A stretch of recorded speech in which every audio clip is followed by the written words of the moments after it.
Welcome back to the Caregiver Minute, where every weekday family and professional caregivers gather to refine their skills, gain inspiration, and prepare to serve. I had the privilege early in my career of serving for 7 years as the executive director of a memory care community. And I always looked forward to springtime at that community. It wasn't just that the dark winter months could be depressing and discouraging. It seemed like none of our residents did quite as well during the winter. They didn't want to come out as much. They didn't want to participate. We tended to have more challenges with angry and frustrated and aggressive behavior. It seemed like when the sunshine came out, everything got better. And one of our favorite things to do was to take our residents a short walk down the street through the neighborhood, right to the Boise River Greenbelt, a walking path that goes for miles right alongside the Boise River.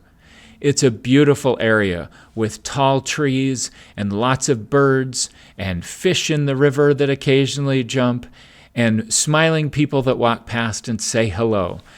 It's truly a restorative opportunity to walk along and listen to the sound of the river and the sound of the wind rustling through the leaves of the trees and to look at the animals.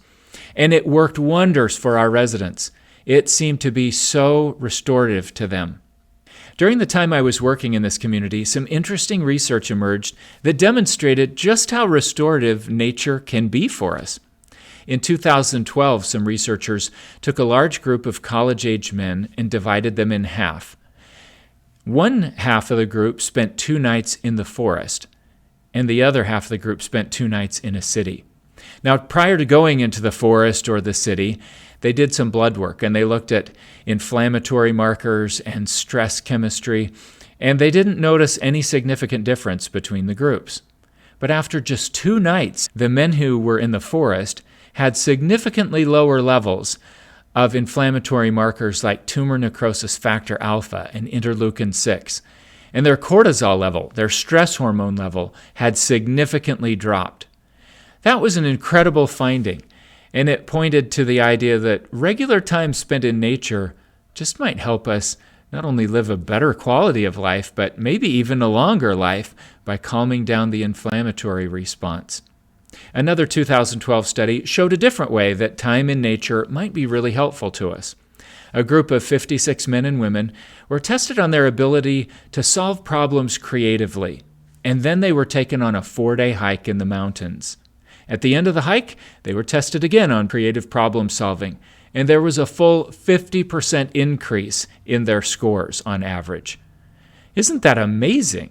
To think that just a few days spent in nature could be so helpful as to give us a 50% increase in creative problem solving is a pretty compelling reason to spend time outside. Now, this is important not only for us as we manage our own stress and as we calm inflammation in our own bodies and we be the best version of ourselves that we can be to serve the people that we're choosing to serve as family and professional caregivers, but I think it's important to remember the people that we're serving are first and foremost people, and they benefit from being in nature as well. I think that there's likely a significant benefit in terms of reducing challenging behavioral expressions and some of the more difficult things that we manage as caregivers if we just get people outside in the natural world a little bit more. There's even research that shows that putting a single plant in a hospital patient's room impacts their recovery rate. So we may even want to bring some nature inside and have that around those that we're serving more frequently. Well, I hope this has given you some interesting things to think about, and maybe when you get done watching this, you can just go for a nice walk outside and admire the trees. I hope you have a great rest of your day, and I'll see you tomorrow for another episode of the Caregiver Minute.